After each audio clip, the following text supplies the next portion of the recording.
पिंपळे साहेब महोदय, इथं सभागृहात असलेले सगळे शेतकरी हे झाले ना, आमदार हे आहेत झाले आता ते आणि 7 जून 8 जूनले आपला मिरूग येते म्हणून हवामान खात्यानं सांगितलं की यावेळेस वेळेवर पाणी येणार आहे. काही हवामान तज्ज्ञांनी सांगितलं की यंदा पाऊस भरपूर आहे, वेळेवर येणार आहे. म्हणून आमच्या शेतकऱ्यांनी लगबग केली. 16 जूनला थोडा पाऊस आला तर त्याच्यामुळे त्यांनी पेरणी करून टाकलं. 16 जून पासून तर म्हणजे 5 जुलै पर्यंत पाण्याचा पत्ता लागला नाही. ज्यांनी शेती पेरणी त्यांचं उलटलं, डबल पेरण्याची वेळ त्यांच्यावर आली. अशा शेतकऱ्यांना ज्यांचं डबल पेरणी होऊन राहिली, कारण हे हवामान खातं आपलं महाराष्ट्र सरकारचं आहे, केंद्र सरकारचं आहे. हे तज्ज्ञ लोक सांगतात.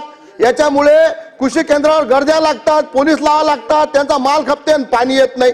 यांना प्रशिक्षित करा, नाही तर यांना कोणातरी नागपूरच्या पागल हॉस्पिटलमध्ये न्या. कारण हे वारंवार फक्त माल खपला पाहिजे सांगतात. तर अशा शेतकऱ्यांना मदत झाली पाहिजे, शासनाने ती मदत